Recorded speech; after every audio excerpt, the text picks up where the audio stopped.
Apakah hadis bahwa makhluk yang pertama diciptakan Allah adalah pena? Itu hadis Ustaz, ya.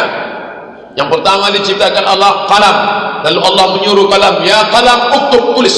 Itu dijawab oleh Syekh Yusuf Al-Qaradawi dalam kitab Fatwa Mu'asirah, fatwa kontemporer, ketika ada orang bertanya, bukan Fatwa Mu'asirah, ketika ditanya, Syekh, ya, sudah diterjemahkan ke dalam bahasa Indonesia, fatwa kontemporer, dicetak oleh Gemma Insani Press. Bagus buku ini Bapak Ibu miliki, fatwa kontemporer Yusuf Qaradawi, ada dibahas itu. Syekh, mana yang sahih antara makhluk pertama yang diciptakan Allah Nur Muhammad, makhluk yang pertama diciptakan Allah kalam, mana yang sahih?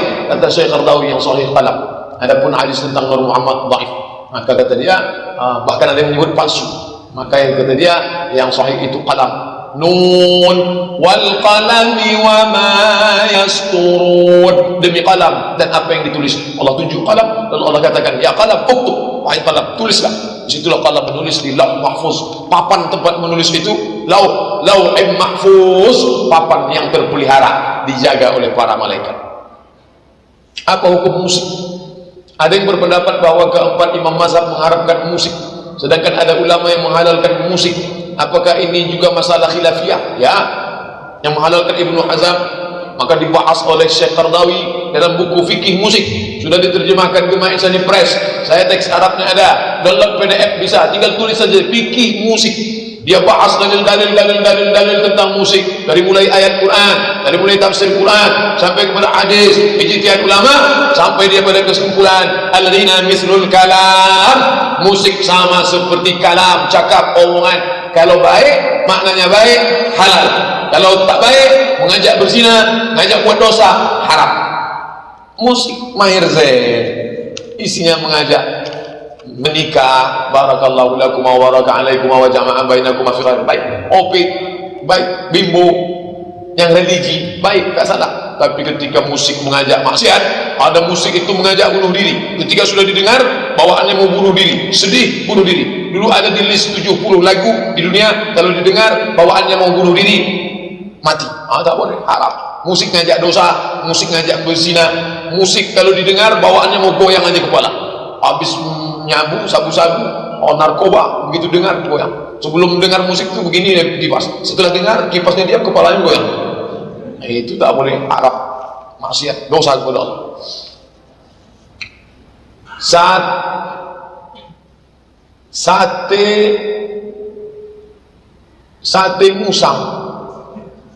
Sate musang apa sate masak, hukumnya halal atau haram? Hah? Sate musang, sake, oh sake minuman Jepang. Pokoknya kalau mengandung alkohol haram. Tapi saya tak mabuk, untuk menghangatkan badan saja. Ma askara qaliluhu ma askara kathiruhu fa qaliluhu haram. Jika banyaknya mau mabukkan, maka sedikitnya pun haram. Jadi tak tunggu banyak. Kamu kok minum ini? Untuk menghangatkan badan aja. Banyak cara menghangatkan badan, ada bandrek, ada macam-macam. Jadi kalau ma'askara kathiruhu, kalau yang banyak, faqaliluhu haram, maka sedikitnya pun haram, tak boleh. La'anatahul amra, Allah melaknat khamar. Wa syaribaha, yang meminumnya. Wa saqiyaha, yang menumpahkannya ke gelas. Wa asiraha, yang memeraskan kormanya. Wa mu'tasiraha, orang yang minta peraskan kormanya. Wa amilaha, orang yang membawanya, drivernya kena laknat juga. Wal mahmudata ilaih, dan orang yang dibawakan, bapak pejabat dibawakan orang kasbot, mix bir, campur, tua, haram, jangan dijual. Banyak juga orang itu, Pak Ustaz ada 5 kerat kasbot, saya tukar sama Coca-Cola. Oh tak bisa, karena kalau kita tukar yang haram. Lalu kalau dapat hadiah gitu gimana? Buka botolnya, tumpahkan, jangan buang ke sungai, dia terapung, diminum orang sungai. Ini tentang masalah apapun, ini merek saja, asal ada alkohol haram. Apabila haram, apakah bisa merubah menjadi halal apabila dimasak sampai alkoholnya hilang? Sesuatu yang mengandung alkohol lalu kemudian diolahnya sehingga tidak ada sama sekali alkoholnya, apa contohnya?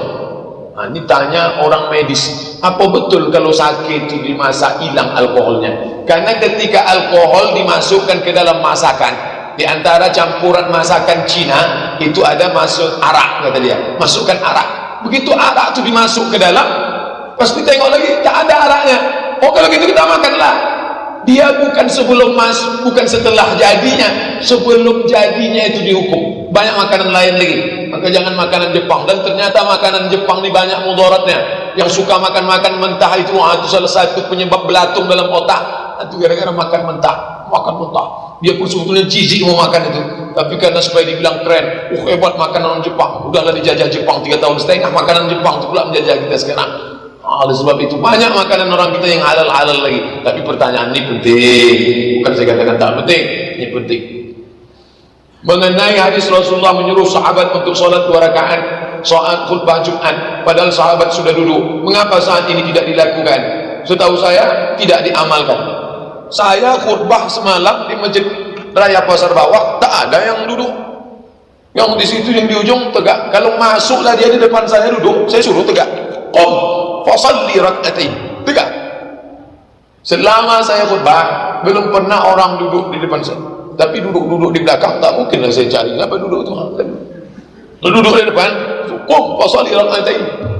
Bapak Ibu sekalian, sampaikan ini rekaman, sampaikan.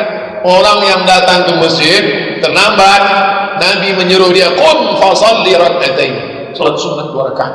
Sampai begitu. Tapi yang paling baik itu datang awal, cepat datang, sholat sunat, baca Quran, berzikir. Tapi anda itu jadi, mana boleh khotib ngomong Pak Ustaz? Khotib sama jamaah boleh ngomong, yang tak boleh itu sesama jamaah ngomong.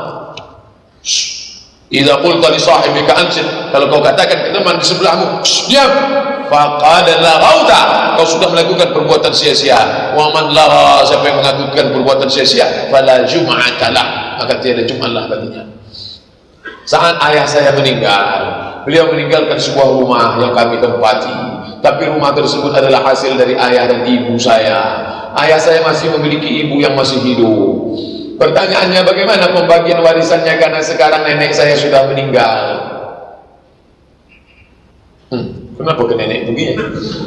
Saat ayah saya meninggal, beliau meninggalkan sebuah rumah yang kami tempati. Ya, tetapi rumah tersebut adalah hasil dari ayah dan ibu saya. Oke, ayah saya masih memiliki ibu, mak dia. Ayah saya masih memiliki ibu, mak dia. Itulah nenek saya tadi, masih hidup. Pertanyaannya, bagaimana pembagian warisannya? Karena sekarang nenek saya sudah meninggal. Syukran Ustaz. Ketika ayah tadi meninggalkan sebuah rumah, maka rumah itu warisan pemiliknya siapa? Ahli warisnya istrinya, emaknya, anaknya. Itu ahli warisnya. Istrinya, emaknya, anaknya. Istrinya berapa dapat? 1/8 karena ada anak. Emaknya berapa dapat? 1/6. Fali ummihi sudus. Anaknya berapa dapat? Lizakari mislu hadzil unsayain. Anak laki-laki dapat 2 kali bagian anak perempuan. Jadi kalau selama nenek itu dulu hidup, anak dia meninggal dia tak dikasih, itu perbuatan zalim. Kenapa dia tak dikasih? Rumahnya tak kami jual, anggaplah dia punya itu. Nah sekarang dia meninggal, maka yang jadi ahli warisnya siapa? Ada tak anak dia? Hitunglah seolah-olah dia hidup dulu dapat dari almarhum bapak sekian, karena itu anak dia. Nah sekarang jatah dia itu milik dia. Sekarang nenek itu meninggal, siapa yang dapat harta warisan? Anak-anak dia. Lizzakari mithlu hadzil unsayain. Anak laki-laki dapat 2 kali bagian anak perempuan. Begitulah pembagian. Pelajaran dari sini, ketika orang meninggal dunia, segerakanlah pembagian harta warisan. Karena kalau ditumpuk, ini contohnya bertimpa-timpa. Dulu tidak dibagi, sekarang meninggal, maka cobalah. Dan yang paling kasihan, dia tidak sempat menikmati harta anaknya. Padahal mungkin kalau dibagi waktu itu dia bisa pergi umrah, dia pergi ke tanah suci, yang lalu tak dapat diulang, apa boleh buat? Anak-anak, paman, pakcik yang masih hidup, anak-anak almarhumah, sampaikan supaya mereka mewakafkan itu, bersedekah.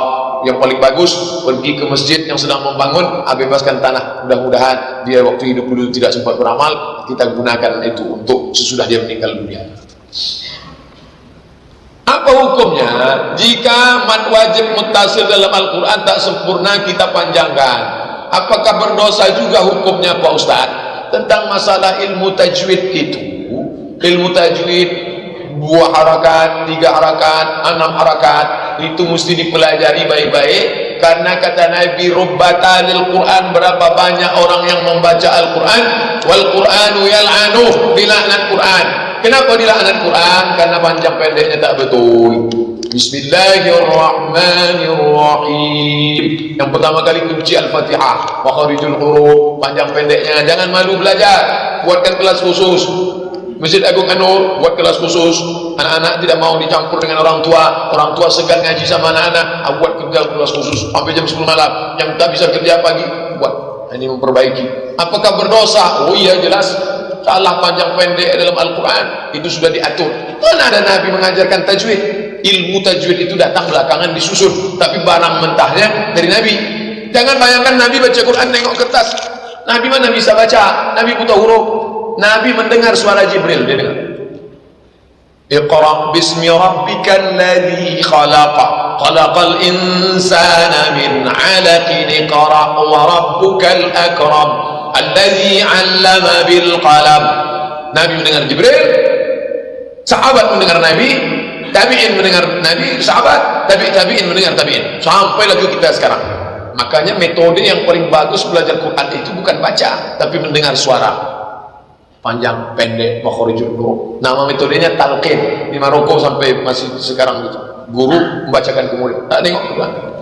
Bismillahirrahmanirrahim. Bismillahirrahmanirrahim. Wadduha, wadduha. Nah, kalau belajar dari Quran PDF, Quran digital dapat dipastikan salah. Kenapa? Belajar tak berguru. Alamaso. Tengok alamaso. Padahal kalau dia berguru alif lam mim sad. Baca Quran ada suara, ada makharijul huruf. Kalau saya baca tak bersuara, bagus, baik, pahalanya ada. Tapi kalau mau afdal suara. Bismillahirrahmanirrahim. Ini tentang baca Quran. Iqra'ul Quran, baca Al-Quran. Fa innahu ya'ti yaumil qiyamah. Quran akan datang pada hari kiamat, syafi'an li ashabi, memberikan syafaat kepada orang yang membacanya. La aqulu alif lam mim ar. Alif lam mim tidak dia satu huruf. Alif satu huruf, lam satu huruf, mim satu huruf. Wa likulli harfin asyru amsalha. Setiap huruf dibalas 10 kebaikan. Ustaz, bagaimana tata cara berpakaian seorang akhwat? Karena ada yang mengatakan akhwat itu wajib pakai gamis dan tidak boleh pakai baju dan rok terpisah, bukan gamis. Yang diatur itu bukan model stylenya, yang diatur itu adalah fungsinya. Yang diatur bukan modelnya, yang diatur fungsinya. Pakai baju Cina pun kalau tertutup semuanya sah. Kimono Jepang, baju perempuan Jepang itu Islami, tangannya tertutup, baju wajah tinggal menambah jilbab saja, bagus. Baju kurung, nampak fitrah manusia itu dari dulu sama. Kimono Jepang, baju Cina, baju kurung, itu semuanya menutup, longgar, tak berbentuk, tidak transparan kalau tertutup. Jadi bukan modelnya. Model lurus dari atas ke bawah gamis model, tapi jarang. Tetap juga tidak terputus, ada rok di bawah, ada baju di atas, terpisah. Masalah terpisah mau nyambung, yang penting syaratnya tidak transparan, longgar, menutup aurat, tidak berpunuk ke atas, sengaja untuk mencari perhatian. Supaya kalau orang lewat semua menengok, apa tuh? Itu tak boleh. Itu yang tak boleh. Ustaz, sama tidak sholat fajar dengan qabliyah subuh? Sama. Hadis pendukung dan pendapat ulama, bukan pendapat ulama. Hadis, buka Sahih Muslim, buka Sahih Muslim, dijelaskan nama sholatnya, dijelaskan ayatnya. Rakaat pertama qul ya ayyuhal kafirun, rakaat kedua qul huwallahu ahad. Jadi bukan pendapat ulama. Hadis sahih, namanya qabliyah subuh, sudah saya tulis dalam 77 tanya jawab sholat. Download di internet, 77 tanya jawab sholat. Apakah sama atau beda qabliyah subuh dengan sholat sunat fajar? Sama. Waktunya kapan? Sholat Rasulullah SAW raka'atil fajri ba'dal azan, setelah azan. Raka'atil fajri khairun minad dunya wa ma fiha, pahalanya lebih baik daripada dunia dan seisinya. buka Sahih Muslim. Tapi kalau mau ringkasnya, buka 77 tanya jawab sholat, download dalam bentuk PDF gratis.